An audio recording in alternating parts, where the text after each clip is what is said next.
Way before the US had its pivot to Asia, Russian czars have been doing this move for hundreds of years. We shall be masters. Russian pivots to East Asia from Peter the Great to Putin is Chris Meller, tough professor and four-time China Talk guest, joins the show to discuss his new book exploring how Russian leaders have conceptualized, expanded, and failed to expand eastward. Co-hosting with us is Camille Gallet. I'm a historian and independent researcher. From mid-September to the end of December, I'll be doing a fellowship at Kennan Institute, DC. So if by any chance you have a room or apartment to rent in DC or nearby, I'd be really grateful if you contact me. Awesome. China Talk as DC Craigslist is I think the final form of China Talk. Camille also was a classmate of mine at Peking University and Yenching Academy way back in the day. Camille and Chris, welcome to the show. One of the interesting challenges or themes of economic struggles that Russia has had in expanding eastward are the sort of geopolitical constraints or just the geographic constraints of it being really far and not having to do overland travel as opposed to the seaborne stuff, which European empires had an easier job with. What were some of the appeal? I think is relatively straightforward of wow, there's so much out there and we can trade with all these other countries. But what were the factors which over the centuries made it really difficult to realize these grand aims? Well, if you want to get from Moscow to Vladivostok today, you get on a plane and fly for around 8 hours. So it's far easier to get to London or to get to Paris than it is to Vladivostok. And that's with air travel. Rewind the clock 150 years before there were trains and really before there were really well-organized roads across a big chunk of Siberia and the Far East. It was a months-long journey to get from the center of Russia to the Far East. And that really has a huge implication if you're trying, to set up trade routes, because trade has to take place via what rivers there are, and there aren't a lot of rivers that flow from east to west in Siberia and the Far East, or it takes place via camel caravan over the Gobi Desert. And so even late into the 19th century, logistical questions were absolutely crucially important when you're talking about setting up trade or certainly moving troops in a military campaign in the Far East. So in contrast to Russian military operations in the 19th century in Europe, where you'd regularly have armies of tens of thousands of troops marching around, in the Far East, the numbers were always an order of magnitude smaller simply because you couldn't get people there.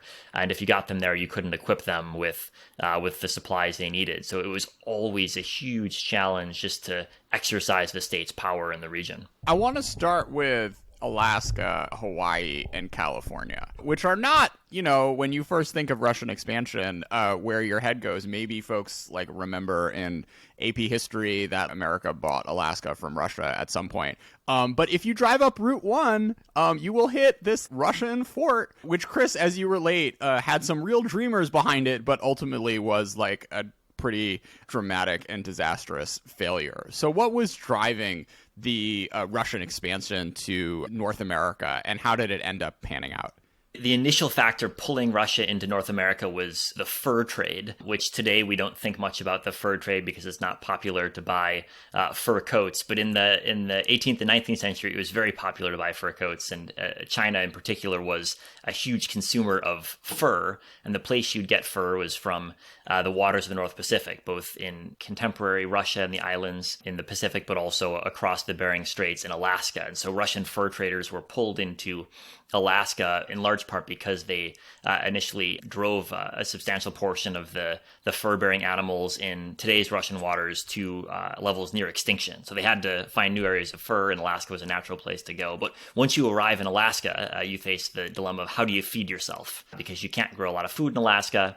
Climate's not very hospitable, and it's really, really hard to ship food from Moscow to Alaska. So the Russians in Alaska faced huge problems of scurvy from the early stages, and they were immediately thinking about the Pacific as the answer, because the furs that they were collecting were being shipped to China. And so China was already a central feature in Russian thinking about Alaska, which when you think about it geographically doesn't necessarily make that much sense. But when you think about trade patterns, actually it starts to become more significant. And then when you look at how do the winds make sailing when you leave Alaska, there's a pretty steady wind in the summer months that takes sailing ships from Alaska right down the California coast and then to Hawaii. And so suddenly you see, because of the weather patterns, actually there's a whole lot that connects Alaska, Russia, California, and Hawaii in the days when people were relying on wind rather than steam to power their ships. Yeah, actually, I would say, just as a citizen of Russia, it just sounds absolutely crazy for me that Alaska, Hawaii, California, all this Eastern Pacific expansion actually came earlier than Vladivostok. That's absolutely mind-blowing, and I believe most of Russian population would be shocked if they thought about that. Because technically, from modern point of view, because in Russia, most of us tend to regard Russia as a kind of continental empire, especially with all these Dugin theories, kind of heartland, and like Russia is something completely not telesocratic. But this Pacific expansion, it sounds very, very telesocratic. Yeah, and if you think about how Russia expanded across Siberia and the Arctic, actually it was expanding largely via maritime patterns by sailing through the Arctic Ocean and the rivers of Siberia, because it was far easier to move over water than over land. And so you do have this strange result, which is that this great land empire was largely explored and settled by maritime routes in the 18th and 19th centuries, really into the 20th century. The patterns of settlement in the Far East and Siberia were determined by access to water. It's a great observation, because when Russia conquered my homeland, like Kazan Khanate, a river was really the backbone of expansion. All the Tatar population was expelled from the river, Russians settled by the river, and though technically conquest happened in mid-16th century, until mid-17th, the control didn't really extend maybe like 20, 30 kilometers from the river, really. So like Europeans in North America, for a very long time, they were like attached to the coast in the same way Russians to the Volga. And they were anxious to go too far from it. Well, I guess that disproves the old notion about there being, land and maritime empires, or continental and maritime empires. There are really just maybe ocean-going empires and river-going empires, and those are the two boundaries that we ought to think about. Before we stray too far from California, I do want you to tell one or two stories of these Russian, pathetic dreamers who ended up basically just getting steamrolled by Americans who, I guess, had better supply lines and whatnot. But what was their pitch to the various czars, and why did they end up keep getting rejected in their appeals for more money and resources? Well, yeah, I think the best character is Nikolai Rozanov, but I don't think he's pathetic, Jordan. I think he's a fascinating dreamer who certainly... Pathos, Chris. Perhaps. He certainly didn't have the supply lines, but Nikolai Rozanov he had close ties to the Russian company that governed Alaska, and so he had dreams of using Alaska as a springboard to this broader Pacific empire, and he realized that the key problem Alaska faced as a colony was finding a source of food. And so he looked on the map and saw California to the south, which was at the time, in the early 1800s, still ruled by the Spanish. And the Spanish were in the process of losing their empire in the Western Hemisphere. And so he sailed into San Francisco Bay in the early 1800s and tried to convince the Californians, the Spanish who were living there, to trade with him. And he eventually fell in love by one account, or made a tactical marriage by another account with the daughter of the head of the Spanish colony there, and tried to use this marriage as a way to kick off a commercial and a trade relationship with Spanish California. And there were two problems. One was that the Spanish government didn't allow any trade in and out in California, and the second problem was that his fiancée was Catholic and he was, of course, Orthodox. So they needed the Pope's approval for the marriage, so he had to go all the way back. To the freaking Pope. So he set off across and he dies in a very tragic way too. He fell off his horse, which is given the status of roads in Siberia, perhaps not surprising, but it was a dangerous journey even for someone like Rozanov, who was young and in good health and had a lot to look forward to had he made it all the way to the Pope. Those 15-year-old Spanish conquistadores always worth cross-Siberian trips to get a marriage proposal through. Camille, take us away from this. So basically, I think one of your ideas was that Russian Empire was really impulsive. So much of expansion, much of policy was motivated by personal impulse of this or that administrator or general or governor or whatever. So I think there are some parallels. For example, one great author who wrote The Ottoman Age of Exploration, he noted the same about Ottoman Empire. So basically, that their entire endeavor in Indian Ocean, it's entirely the idea of Mehmed Pasha Sokolovich. He died, Ottoman Indian Empire died because nobody cared. So I think there is something in common. Some empires are really based on personal motivation. So the first question is, how could you command that? And second, what surprises me, what puzzles me, is how China managed to pursue the Xinjiang policy. So basically cutting the population of the maritime communications for centuries, throughout many emperors, and even throughout dynasties. So how this continuity was even possible. And it really strikes me in comparison with very idiosyncratic, I would say, Russian policy. Well, I think you're right about the impulsiveness of Russian empire building in Asia, and that you do have these periods of deep engagement coupled by periods of disinterest that happen on a seemingly once a generation basis. Someone gets the idea of, hey, let's try to do something in Asia, and then they try it and lose interest. I think on the Russian relations with China, though, I was also struck by the variations on Chinese policy as well. When you look at the territories where Russia and China both have had historic interests in Manchuria, in Xinjiang, and Mongolia, I think you go back the past 200 years or so or 300 years of Chinese history, from the Qing to the PRC period. You do, I think, see fluctuations there as well in terms of how much do people actually care about these regions. Manchuria is a great example. Now, of course, no one in China would ever admit that Manchuria isn't a central part, or the Dongbei isn't a central part of the Chinese state. But of course, you just need to rewind the clock, less than 100 years, when Dongbei was governed by warlords basically independently of the Chinese state, and everyone thought that was a sort of a normal way of managing the relationship. So I think too, in China, there's we hear these stories about the unitariness of the Chinese state and the historic interests, yada yada. But when you actually start digging deeper, I'm struck by the fluctuations in interest in terms of control over peripheral territories there too. Regarding Manchuria and the clash between Russia and China, I recently read a very funny anecdote which I can't not to share. So basically, when in 1670s, Russia and Qing Empire were conducting negotiations, at first they were going well for Russia, because Chinese, Manchus, to be honest, they were not sure really who they are dealing with, and Russians were taking very bold, quite aggressive positions, and Manchu thought maybe it's reasonable, but then something happened. One of translators of Russian embassy was a Crimean Tatar who accepted Christianity and switched to Muscovite service. He switched to Chinese, to the Qing, and he told them a lot about Russia. And the most important thing was, Russia is paying tribute to Bakhchisarai. Of course, Russia didn't consider this as tribute. Russia considered this just as gifts. We're just sending gifts to Crimean Khan. But for the Qing, it was pretty obvious.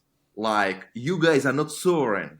You are tributaries. Like, why the hell are you acting tough? So don't bullshit. It's interesting how all these status details, which sound unimportant today, they're crucial, I think, for understanding the imperial dynamics of back then. Yeah, I think empire building is, even today, but certainly in the past, so much of it is about status assertion. You prove that you're a great power on the world stage by the fact that you can build and maintain an empire. So that's often just as important a goal as any sort of quote-unquote real interest that you would have in the process of building an empire. I think in this respect, empire is much closer not to the modern state, but it's closer to mafia, to criminal enterprise. There is one great sociologist of Russian crime, Volkov, and in his book, Violent Entrepreneurs, he gave some interview with a chief bandit of St. Petersburg. And that bandit was telling to interviewer, you can kill me, but you can't get money from me. You never can extort money from me. That was super important, because once you do, you may pay a little, but you are not really cool anymore. Your status decreases. I think modern state doesn't really think this way, but archaic state, Muscovy or Qing Empire really did. It was quite logical and predictable that many visionaries in Russia, they perceived Far East as some sort of new Russia, where the old, bigoted archaic ways can be left aside, and new, modern, some more interesting Russia built. But what I didn't expect at all what was absolutely shocking to me, that all their ideas, they were not just some abstract academic crap, but they really influenced decision-making. And apparently for imperial elite, for Muravyov or for Nicholas, like 95% of humans of empire, of subjects of empire, were not human at all. So any, like, somewhat intellectual person, any person who can argue, who can make a compelling argument, especially in French, he would be a person that a governor or even an emperor would really talk with. So construct a compelling narrative actually makes you a part not of elite, but someone that elites would hear. That's definitely true. That's a big difference with today. Yeah. So basically, in the period when Russia was establishing its control over the Far East, what the Russians call the Far East today, the territory between Siberia and the Pacific Ocean, broadly speaking, there was a debate about whether and how Russia should do this because it was a long way off. It wasn't clear what the benefits would be, and there was a school of thought that emerged out of a very small circle of Russian intellectuals who are today often thought of as being sort of proto-liberals in some ways, critics of the Tsar. We could debate whether that's true, but that's sort of how they're often conceptualized. And out of them emerged a series of briefings that were delivered to the governor of the Far Eastern Territory, a guy named Muravyovo-Mursky, who was told that this would be Russia's Mississippi. And there's an excellent book by a great scholar named Mark Bassin on this exact concept. And the idea was that just as the United States had steamships traveling up and down the Mississippi and was opening the Louisiana Purchase territory to all sorts of trade, Russia could do the same thing in its own Far Eastern territory just to the north of China, and that you would have steamships sailing up and down the Amur River, which would help to establish trade and civilization in this territory. And that if you did that, you would have a new Russia that would be free from the dilemmas faced by the old Russia, free from the aristocracy, free from whatever problems you saw in the old Russia, and you'd have a new territory in which to reestablish a new society. So it was sort of empire as utopianism, and the Far East was seen as the canvas on which these Russian intellectuals could paint their image of the new Russia. And from this, we get expansion, we get a Trans-Siberian Railway? Yeah, or maybe another, like, variant, because at least glimpse of Russian intellectual debates right now. One of hot topics, I would say, it's kind of economic and geographic fate of Russia. Because right now, many Russians, they're pessimistic about Russian geography, that kind of it's bad, because we are so landlocked, we are so far away from the ocean, which make communication expensive and which basically makes us poor. And that's sad. What is interesting, that some of arguments which are not articulated by Russian ruling class, but I think are somewhat implied, that we should move to the coast. It's clear in case of Leningrad and Krasnodar. So these 2 points are really growing and growing naturally. So there are a lot of investments, government, private investments going to St. Petersburg and Krasnodar, like to 2 of Russian seas. But to the Far East, to the Vladivostok, it's almost entirely government initiated. So it looks, but it's never pronounced explicitly, but it looks like the idea of Putin's regime is that we should invest as much resources to these 3 points, Baltic, Black Sea, and Pacific, as possible. Because these are points for potential growth, while Omsk or Kurgan are not, because it's too far from the sea. Of course, telling this publicly it's impossible because it will be so unpopular in continental Russia. But why it's interesting? Because if this assumption is correct, if they are really thinking this way, it's really a breakaway from old imperial tradition, from the tradition of Nesselrode, for example, who explicitly didn't want Russia to go to Pacific. That Siberia should be landlocked, shouldn't have access to the sea, and that's great, because convicts can't escape. He actually told that Siberia is our great sack where we put all the unruly elements, and they should stay there. We don't have to go to Pacific, because then they can escape. And you know what? He was right. He's absolutely 100% right. Because when Russia expanded to Pacific, Bakunin used this chance to escape. So in order to guard unruly elements, we should stay away from the sea. You think about the wars that Russia has gotten involved in the 20th century since taking the Pacific coast. And, some of them have went well, but others have gone disastrously wrong. And so it's an interesting question to ask. Would Russia be more secure today if it didn't have the Pacific coast and had a big barrier in Siberia that separated it from other countries in the Pacific region? That's actually, I think, is one of interesting conceptual implications of your book. That Pacific is a graveyard of Russian empires. It was a graveyard of Russian Empire, whose backbone was broken in Russian-Japanese War. And it was a graveyard of Soviet Empire, who just invested so much cash in conflict with Beijing that it basically went bankrupt. So maybe there is a clear pattern of overexpansion of imperial supply lines. And maybe there is some parallel with Spanish road, like from Mediterranean to Flanders, that such overextended supply line is just so costly that it will bankrupt an empire. Well, certainly you look at the period over the past 30 years since a lot of the Soviet-era subsidies to the Far East have been reduced to a certain extent, and we've seen a huge shift of the population out of the Far East, especially in the 1990s, to parts of southern and western Russia. So as a sign that the population, although it's slowed in recent years, but the sign that the population would prefer to live in the more economically productive regions of the country. So probably another data point in support of that thesis, Camille. So it's interesting, especially in case with Muravyev-Amursky, that expansion to Far East was initiative of a local official who basically was breaking or ignoring instructions of imperial center. It's interesting because initial expansion to Siberia, it followed the same pattern, with Stroganov merchants initiating expansion against the wishes of Ivan the Terrible. So it's interesting that maybe it is a general pattern in building many colonial empires. Like, I don't remember who of British historians noted that British Raj was mostly built, especially on initial stages, against the instructions of London. I think that's right, Camille. And if you think about the logistics, especially for pre-20th century empires, when you were talking with your commanders in the field by sending them messages that would take months to be delivered, or at times a year to be delivered.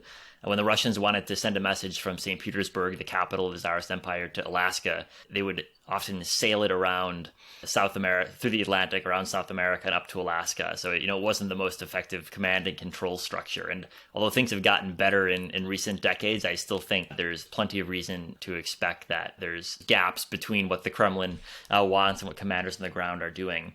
And I think you're right to say also that Russia's not unique in this regard, that when you look at a lot of empires in general, but especially pre-20th century empires, when they weren't communicating via telegraph lines or more advanced technologies, there was a ton of scope left to commanders on the ground, which creates risk and opportunity. And it's, there's, I think, a way that empires will try to think and find the optimal amount of scope to give the commander on the ground, because you don't want perfect command and control defined as all decisions being made in the center. You want to give the commanders leeway to decide in certain ways. And certainly the Russian Empire gave a fair amount of leeway for commanders, especially in places like the Far East, where the stakes weren't always that high. And so it was okay to see what your commanders could come up with if you gave them more free rein. So your point is that improvement of communications is somewhat of a liability, and we should compensate it somehow institutionally.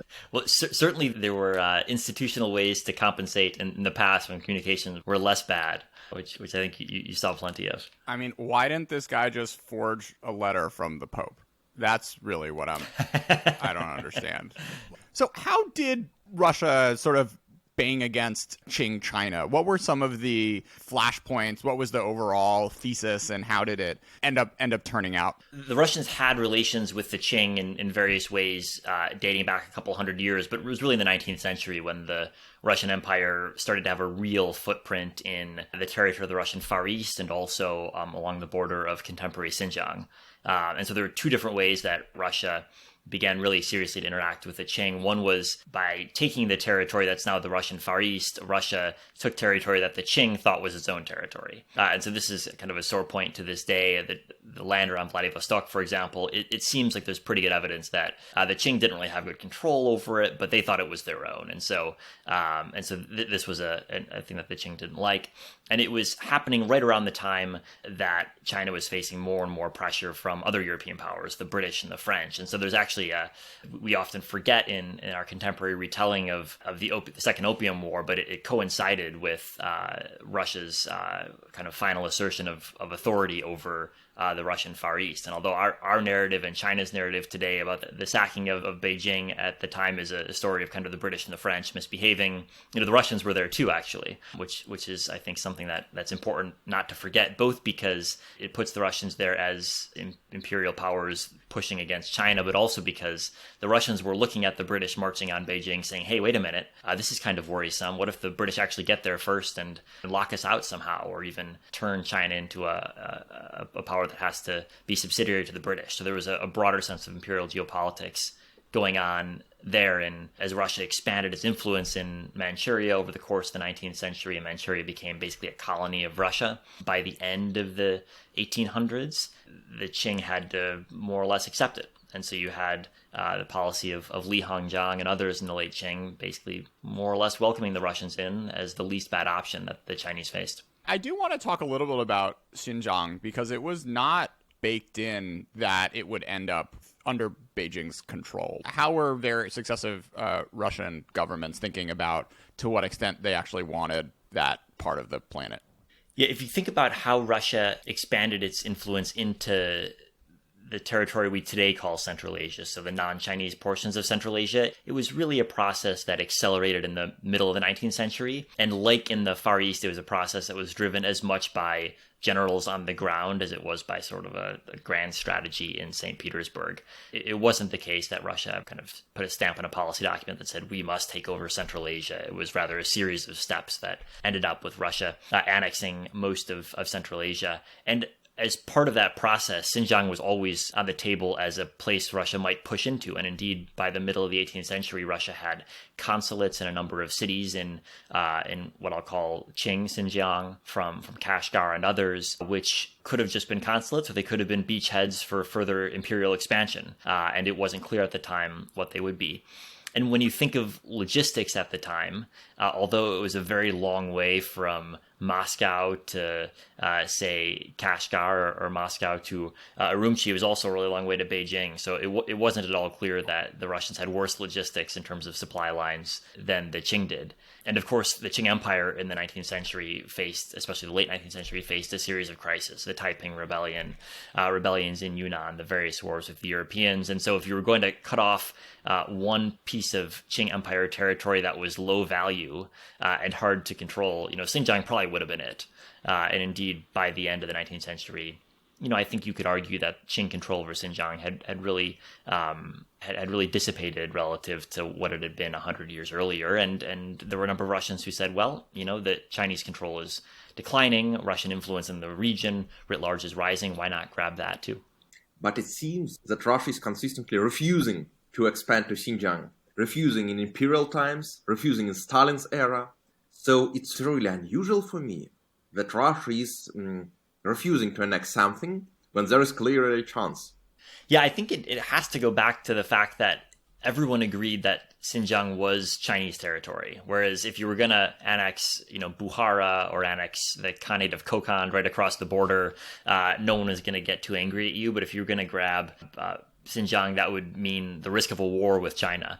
And there was a head of the Russian general staff at the time in the 1870s who had to plan for a war with China. And he said, we're really like a comet. We have Russia. We've got a core in Europe and this long tail that stretches all the way across the Eurasian continent. And China could strike at any different points on the tail of the comet and sever our supply lines. And so that really was a constant fear that even though the Qing was a weak military power, which it was strong enough to cause a real problem for Russia if they eventually went to war. And the downside wasn't worth whatever upside, if any, there would have been from actually grabbing Xinjiang. Yeah, but I think that at that period, it was potentially more realistic for Russia because Xinjiang, as well as most of outskirts, they were not really considered parts of China proper. They were governed differently. And it's interesting that many of Chinese nationalists in the late 19th and early 20th centuries, they didn't want to keep these places as parts of China. Like Liang Qihao, he believed that they should all go their own way. It's also interesting how this idea of Qing Empire, of the territorial unity of Qing Empire, it somehow transformed to the idea of territorial unity of Chinese People's Republic, which now retrospectively sounds obvious, but it wasn't obvious back then. So maybe the way to phrase the question is, why didn't Xinjiang become like Mongolia? Today Mongolia, separate country, but it wasn't obvious that it would end up a separate country. Yes, because Russia responded to Mongolian aristocrats who wanted to separate. I think that's right, but I think Russia responded because there was a much clearer sense of, in in Xinjiang, there was always, going back to the 19th century, huge divisions internally as to what was wanted by the quote-unquote people of Xinjiang, which is to say that all of the Russian analysis in the 19th century about Xinjiang politics involved different groups, different ethnic groups, different religious groups, and there was a sense from the beginning that there was no unified view. It wouldn't be easy to say we're going to grab Xinjiang and the populace will welcome this, will welcome independence from China. Instead, the opposite. When Russia was most engaged in Xinjiang, which was in the 1860s, 1870s during the Yaka Beg rebellion, that was a time in which Xinjiang faced all sorts of internal conflicts between different regions, different religious groups, different militias, etc. So it didn't seem like an easy place to govern, and there wasn't one representative of Xinjiang that could go to Russia and say, please help us become independent, because it was always obvious that Xinjiang itself was never unified under one kind of political identity. So if such person existed, Xinjiang would now probably be East Turkestani Republic, like Kyrgyzstan. Or... Well, the funny thing is that, Yakubeg, when he ruled a big chunk of Xinjiang for about a decade in the 1870s, he had really good relations with, or at least very, very complex relations and sophisticated relations with Russia. He had a skilled diplomat in St. Petersburg. He had lines of communication open with the Russian general staff and the defense ministry. So if the Russians had thought he was a credible ruler of Xinjiang for the long run, they would have gladly, I think, supported his efforts. But they were just as convinced that he was volatile, that he was violent, that he was incapable of governing, as they were optimistic that he was going to pull Xinjiang from China's orbit. So I think there was always this sort of skepticism of could we really actually either ourselves digest Xinjiang or set it up as a functional government separate from China. There was never a sense that it would be easy to do. He should have learned French. It would make things easier. Well, he also had I think it was his second cousin, some sort of distant relative in London, Yakubeg did, who had previously been a diplomat from the Kokand Khanate to the Ottomans in Constantinople. But during Yakubeg's rebellion, this guy in Constantinople repurposed himself as Yakubeg's ambassador in London and had just as sophisticated relations with the British elite at the time. So Yakubeg seems like sort of a footnote in history, but in fact at the time he was taken very seriously by the British and the Russians, but neither one really wanted to bet on him being the ruler of an independent Xinjiang.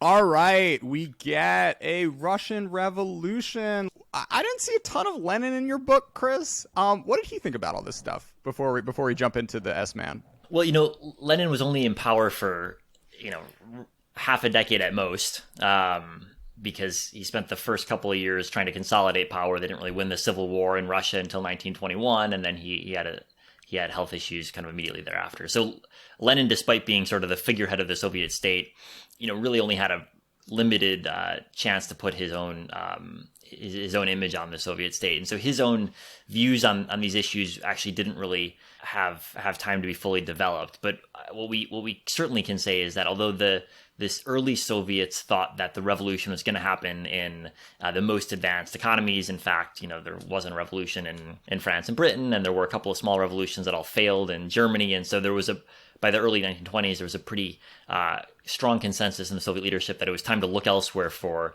revolutionary movements and the decolonizing world, or what the Soviets hoped to be a decolonizing world.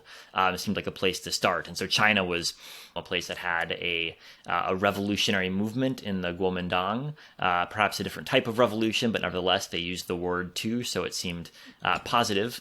And the Kuomintang was anti-imperialist, kind of, or you could at least make the argument that they were anti-imperialist. So if you didn't have to jump through too many ideological hoops to see some similarities between early Soviet Russia was trying to accomplish and what the Kuomintang was trying to accomplish. And the other key similarity was that the Soviets were governed, especially in the early stages, by a party that had spent the previous couple decades in conspiracies against empires. And so they were in the conspiracy business. And over time they became more bureaucratic and became the bureaucracy business. But in the 20s, they were still in that kind of conspiracy mindset. And so the Kuomintang in the 20s was also in the conspiracy mindset. So they kind of had a meeting of the minds there. And so you had, from the early 1920s, Soviet efforts to kind of run guns and illicitly fund various Kuomintang activities, including training some of the early armed forces. There might be a parallel between Chiang Kai-shek and Atatürk. In both cases, we have somewhat anti-imperialist revolutionary leader. Soviets are pumping him with money, armaments, and he pretends to be pro-communist for a while, but then absolutely massacres all the communists in his country. So, like, to Ataturk, they sent a delegation of real Turkish communists. He drowned them in the Black Sea. And Chiang Kai-shek did something similar in Shanghai. So, it's interesting, wasn't all of this anti-imperialist Soviet struggle more of wishful thinking, I would say, when they are so eager to trigger the world revolution that they wanted, then they were eager to see their comrades in clear nationalists who are not interested in world proletarian revolution at all. Yeah, I think that's right. That there was a real sense of irrationality when it comes to Soviet policy towards Chiang Kai-shek. Steve Kotkin, in his biography of Stalin, has this great anecdote of after Chiang Kai-shek massacres all of the communists, there's a big parade in, I believe it was in Moscow, and they held up pictures of the world's great revolutionary leaders. They had Marx, they had Engels, they had Lenin, and they had Chiang Kai-shek just shortly after he'd massacred all the communists.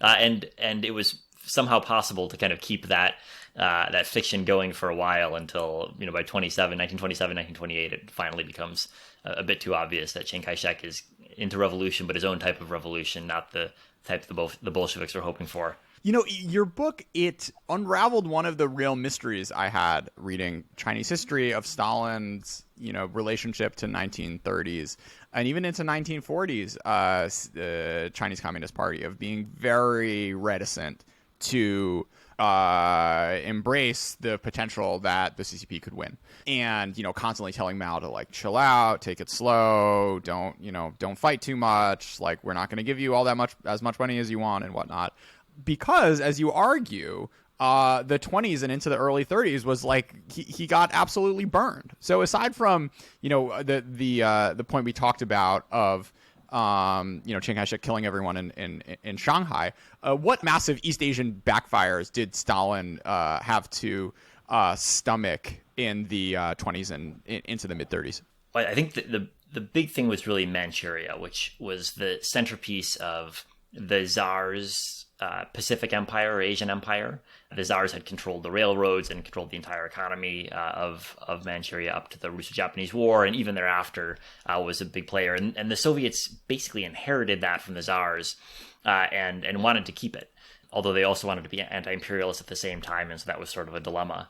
But under Stalin, they did a pretty good job of keeping it. They waged a small war with China in 1929 to keep hold of it. And then as Japanese power began rising in the 1930s, as Japan invaded Manchuria, the Soviet Union decided that it wasn't worth holding on to anymore. And so you had this bizarre, I think, retreat where in the 1920s there was immense effort poured into China and Manchuria in particular to bolster the Russian position.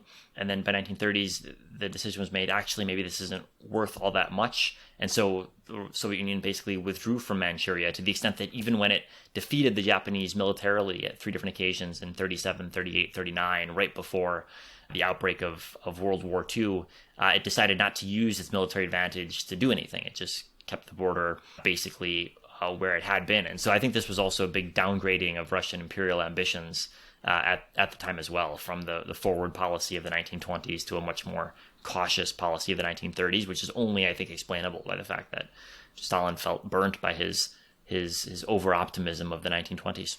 Was there some specific event after which Stalin decided to go wholeheartedly on Mao's side, support him fully? I don't think so. I think it really was, if you put yourself in the perspective of 1945, everyone thought that the nationalists would be the dominant power in post-war China. That was the Soviet analysis, that was the American analysis, that was the British analysis.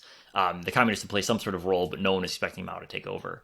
And so I think the Soviets were basically just playing a game of hedging their bets. And as it became more and more likely that the communists would actually succeed in taking power, the Soviets put more and more eggs in the baskets of the communists. But they were always playing catch-up because everyone was surprised in 45, 46 how quickly the nationalist government began to fold and how quickly the communists began to take territory. But you have this kind of famous incidents where Mao's requesting to come to Moscow in the late 1940s, and the Soviets are saying, actually, why don't you keep waiting? We'd rather not have you. So Mao had a new pair of shoes, leather shoes rather than cloth shoes, made for his journey, and also a new coat, so he'd be very fashionable on the train to Moscow. But sadly, the trip was postponed by the Soviet leadership, who thought it was too soon for a visit, despite Mao's new set of clothes.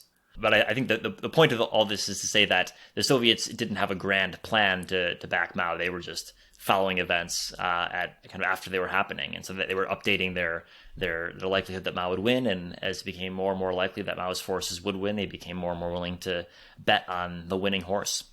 So you would say it was not so much a Soviet bet on Mao as just the weakness of Kuomintang.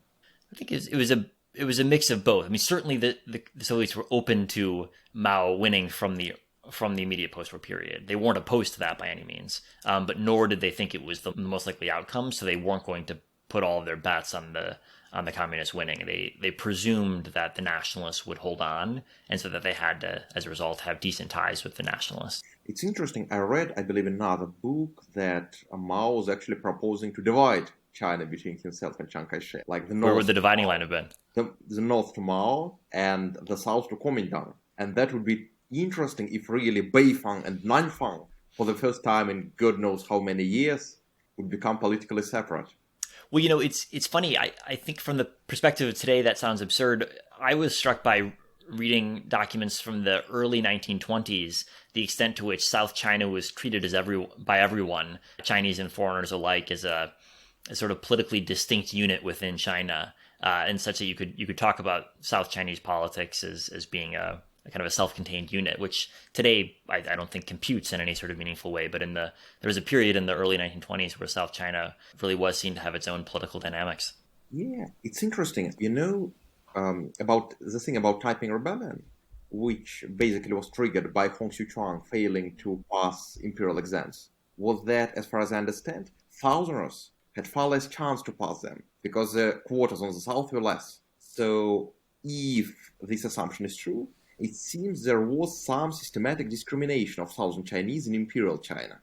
Because if you look on what happened in China after Xinhai Revolution, like in Hubei, what they're doing, they're overthrowing their northerner governor and then sending the forces to Hebei to do the same. So many of these provinces, they're systematically run by northerners. So I don't really understand Southern Chinese politics back then. I don't understand their rhetorics. But I think there was some feeling that Nanfang is somewhat of Beifang.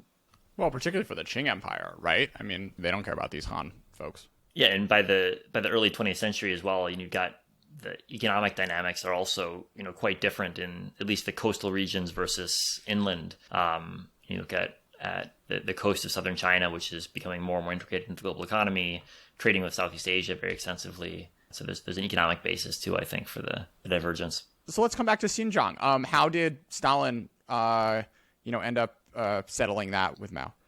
Well, Xinjiang was, for the 1920s and 30s, really run completely autonomously from the rest of China. So the warlords who were in charge had almost absolute control, to the extent that they would sign trade deals with the Soviet government and then notify Beijing months later that they'd signed trade deals. So this was about as close to independence as you could get without, of course, declaring it. And this independence was in some ways logical, because by the early 20th century, there were a lot deeper ties between the territory of Xinjiang and Soviet Central Asia than there were with the rest of China. By the 1920s and 30s, something like 90% of Xinjiang's trade went to the Soviet Union and only 10% to the rest of China, which is an extraordinary disbalance. But it was a lot easier to get to the countries or the Soviet republics of Central Asia than it was elsewhere. And throughout most of the earliest 20th century, you had a series of rebellions in places like Gansu and Qinghai, which obstructed communication with the rest of China. So there was a real sense of autonomy that pervaded Xinjiang in the first half of the 20th century, and the Soviets did everything they could to encourage this. And in the 1930s, this involved even stationing Soviet military forces in Xinjiang, using them to intervene in the territory's civil war on behalf of the provincial governor. And for almost a decade, the Soviets had a really substantial garrison outside of the city of Hami, which is on the main road from central China to Xinjiang. They had, I think it was 10 or 15 airplanes stationed there, a bunch of tanks, several thousand troops. So this was a really substantial garrison in, smack dab in the center of China, more or less, which was there for several years. And it was there with the consent of the Xinjiang government. No one cared to ask the central government whether they wanted Soviet forces in there. But what's interesting is that Stalin never decided to do anything more. He almost certainly could have if he wanted to try to take the entire territory, or at least detach it formally from China, and decided not to do that. And so as a result, when World War II finally came to the Soviet Union, and the Soviet Union pulled all of its forces out of China to fight in the front with the Nazis, Xinjiang regained its autonomy from Russia and began falling under control of Beijing again. Another sociological implication of your book I liked. Today we are talking a lot about tech bros.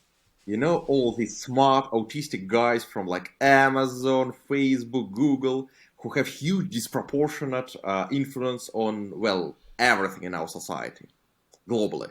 And it seems that back then there was a strata that had somewhat similar influence. Now we have tech bros.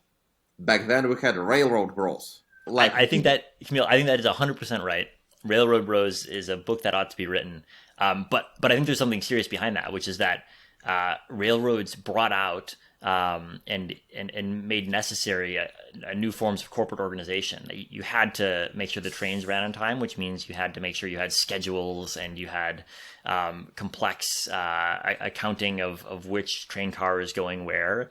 And so it made necessary a new focus on bureaucracy, which was crucial to running the railroads. And then it became clear could also be applied to running a government. And so, we have the character in the Russian case of Count Witte, who came of age managing the railroads in the southern Russian Empire, and then became the finance minister and then kind of the prime minister of Russia. And his great skill was managing bureaucracies, which he'd learned by managing the railroad. And before him, I think you could really argue that the Russian government wasn't really a sort of functional bureaucracy. It was sort of a set of fiefdoms which were only kind of loosely strung together. And it was Witte who really brought them all under his own personal control, in part because he was such a skilled bureaucrat, which we don't think of today as being a talent that one would necessarily want to cultivate. But in the 19th century, it was actually a new innovation, a new management style. It's crucially important that the Far East and Siberia was a place of Russian dream, like America for Western Europeans, Siberia for Russians. And there is one story I like especially. In 18th century, in Russia, there was some guy who was doing highway robberies.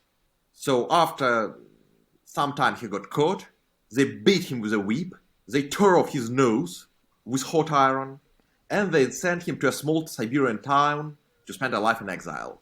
But the point is, in that small Siberian town, he was the only literate man. He was the only one who could read and write. That's why he was appointed as a judge. And as chronicles wrote, he was ravaging the town like an absolute beast. That's a great story, especially today with all this academic elite overproduction, where you have hundreds of degrees and you can't get a stable job. And back then, Siberia was a place of Russian dream. You can always be a judge in Siberia. That's good to know. Chris, I want to talk about the USSR India-China Triangle, which is not one which gets a lot of play in the 21st century, but definitely had its moment. How did Soviet leaders think about attempting to stitch those three countries together, and why did it not come off in the way that Gorbachev, for instance, had hoped? If you rewind the clock back even further, Jordan, to the immediate post-war period, 1945, after Indian independence in 1947, the establishment of the PRC in 49, there was a moment then, too, where it seemed like the USSR, the PRC, and India would be important voices in pushing back against Western powers. And that quickly turned out not to be the case because of the the disputes between India and China. But again, in the 1980s, after the Soviets and the Chinese began to resolve some of their border disputes and tone down the ideological conflicts that had marked the Cold War, Gorbachev in particular tried to see if he could get the Chinese and the Indians to work together with Russia on issues of international politics, again, as a way of establishing a counterweight to the U.S. and America's Western allies. And from the Russian perspective, this made a lot of sense because they hoped that the three powers could agree on Eurasian politics, could agree on a more multipolar international world.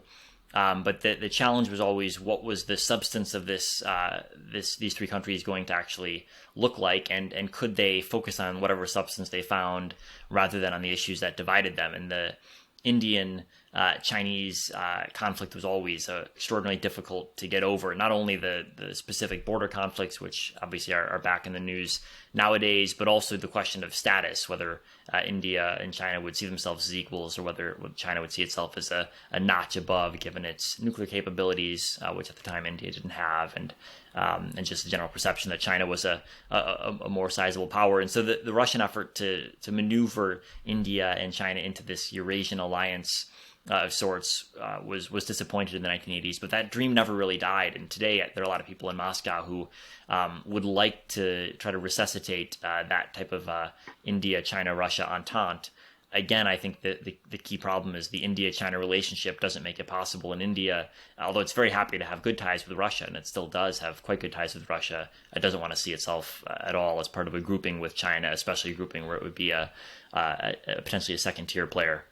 For the past year, I have been talking a little bit with Russian officials, mostly from the economic policy making, like not political, but economic bosses. And what is interesting, one thing that makes them suddenly very enthusiastic, very tired, very bored, and honestly speaking, not willing to speak with you anymore, is when you talk about Chinese investments. Why?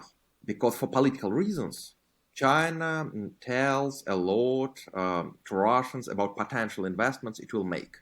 And maybe political leadership, so people who are really like higher ups, they don't care about this really because they're more about political friendship, political alliance. But people who do and organize economic policy, I think they're very angry. They're very angry because it seems to me they feel they're cheated. They feel they're taken for fools. To put it simply, China pretends it will give us money, but it doesn't. So there's a lot of disappointment.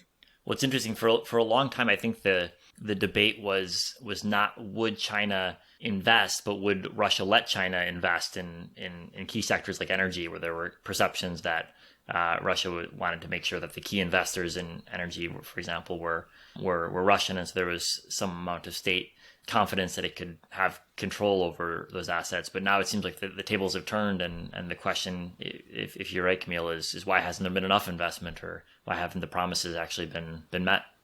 Yes, and the balance of power is clearly changing. There is Huawei office in Moscow, and there are some regional offices in other like big cities. So, but in some of these offices, there are no Chinese overseers. So there are Russian managers, but no one from real Chinese leadership, no real Chinese executives. So Chinese executives from Moscow, they're coming to the city like to make, to check how it's going. And of course, local managers don't like it at all. But they can't just tell Chinese to fuck off because they're their superiors. So what they do, they pay local police just to come and harass these Chinese in hotel, check their documents, taking them to police station to determine their identity. And that makes total sense. Because police would never do this with Germans or Swedes. Because, like these Western Europeans, they're unharassable. They could do this, but only if given like complete order from Moscow. But Asian people, basically anyone who doesn't look European, they're legitimate prey for police. To check the documents, to extort money if you don't look Nordic. So at this point, it's one of problems for Chinese in Russia, yeah. All right, Gorbachev, you had a fantastic chapter in your past book, Chris, looking at how he and some of his reformer friends were really inspired by what Deng Xiaoping was doing. What other wrinkles did you unfurl in this piece of research, which helped inform your thinking on how Gorbachev looked east. Yeah, I think the surprising thing that emerged from this is we think of Gorbachev as a Westernizer, as someone who played a key role in the tearing down of the Berlin Wall, which is all true. But when you actually look at where he spent his time, he spent a lot of time thinking about Asia. And this was pretty sensible because when he first took power in 1985, relations between the Soviet Union and China were horrible. And there was a real need and a consensus had emerged in Moscow that it was time to improve relations and stop the kind of name calling back and forth between Moscow and Beijing about who was the worst revisionist, that type of thing.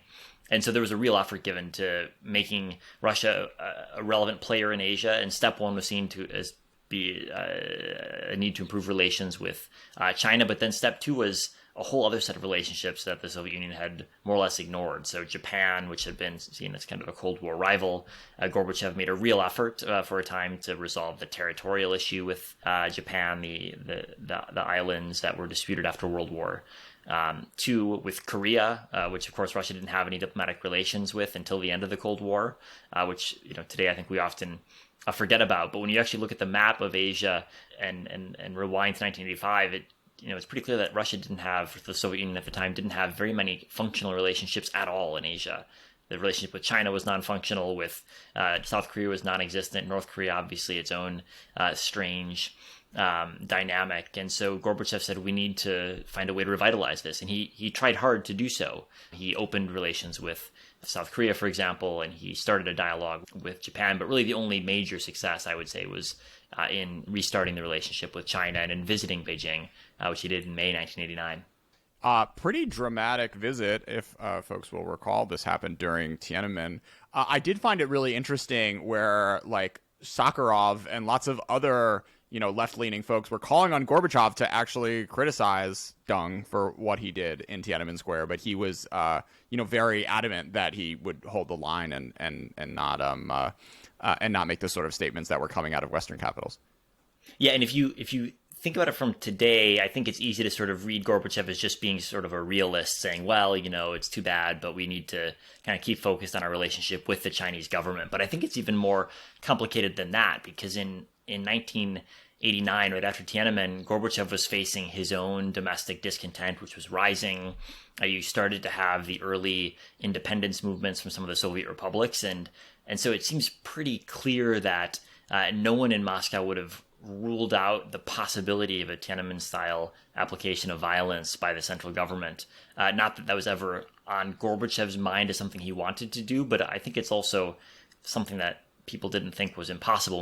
When you read the Russian debate at the time about Tiananmen, there already were figures, especially in the far right, saying, we respect the resolute decision by the Communist Party leaders in China to defend their national sovereignty against the protesters. And certainly when you look at figures on the far right, like Alexander Pranov, who's a kind of a major far right thinker in Russia, they're already looking at Tiananmen right afterwards, saying, hey, this is something we can learn from in terms of the willingness to stand up for the state's interests.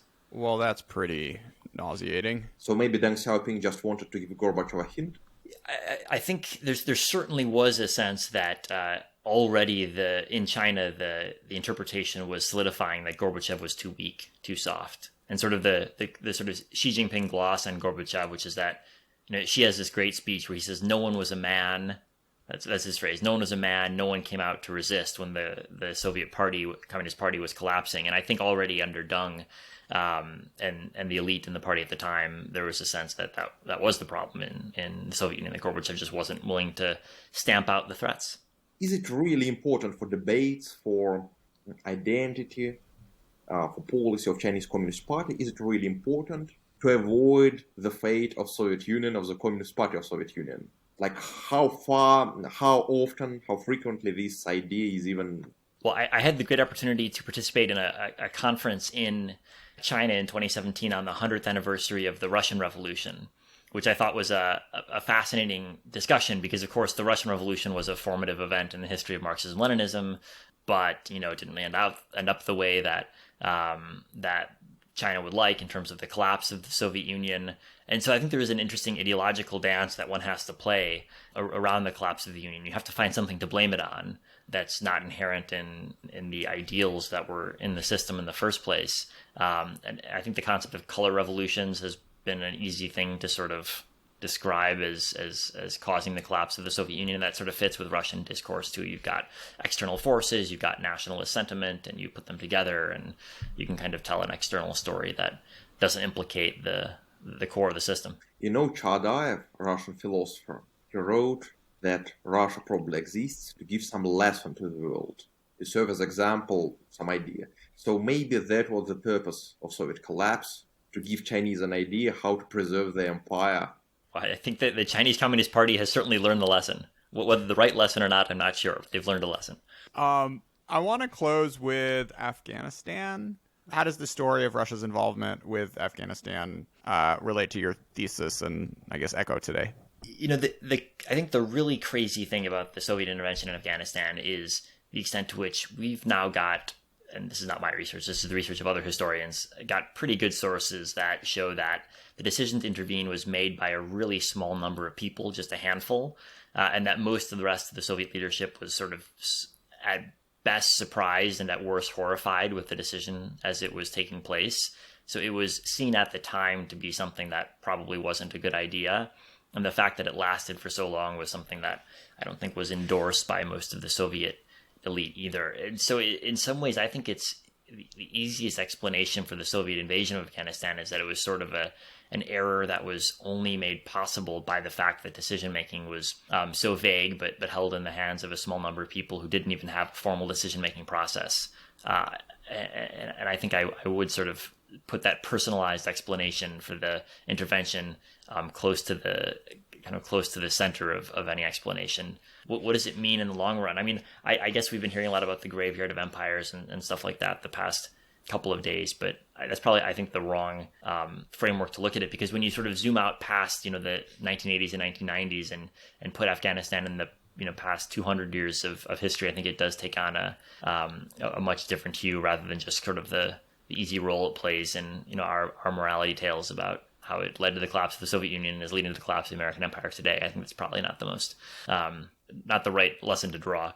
How about some speculations? Do you believe Afghanistan will become China's Saudi Arabia? See, I think that if you look at the history of various empires' efforts to use Afghanistan for their own purposes, the track record of success is limited, I would say. Greatly. Remember Babur Namek, when Afghans were coming Tamerlane, baby. You have to rewind the clock a long way. Yeah, you got to go back to the 1400s to have it work out for you.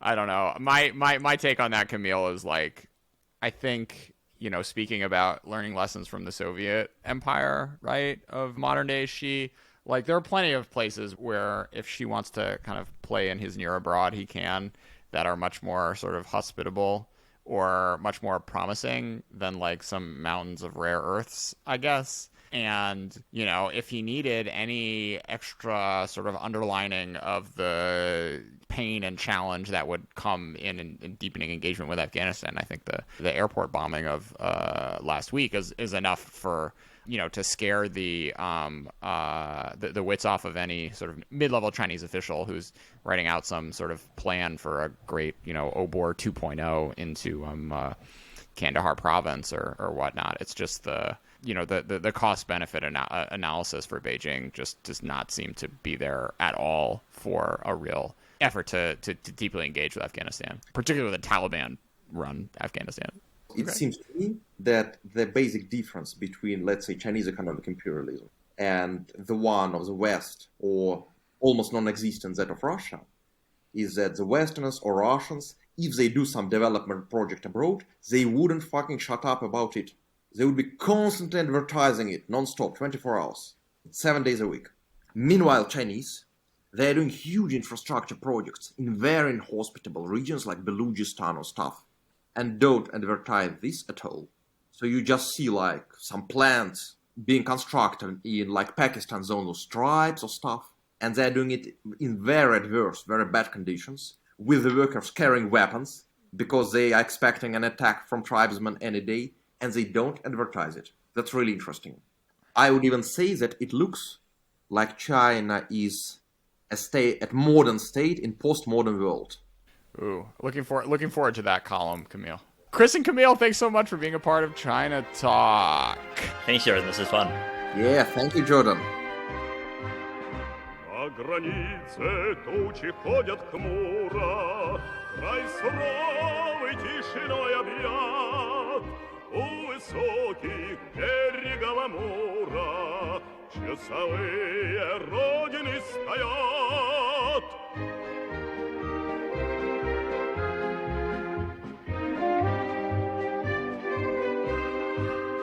Там врагу заслон поставлен прочный, там стоит отважный силен. У границ земли дальневосточной броневой ударный батальон.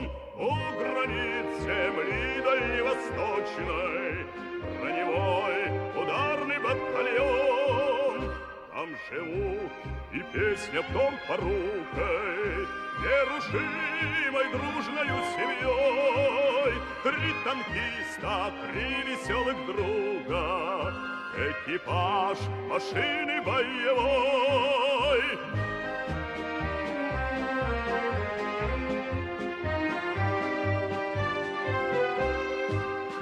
На траву легла роса густая, полегли туманы широки. В эту ночь решили самураи перейти границу реки. В эту ночь решили самураи перейти границу реки.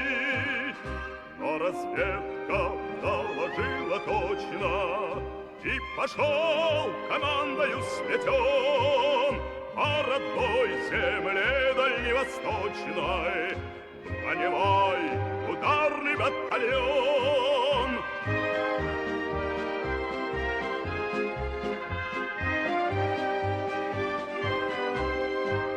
Мчались танки, ветер подымая, наступала грозная броня, и летели на земь самураи под напором стали огня. И летели на земь самураи под напором стали огня.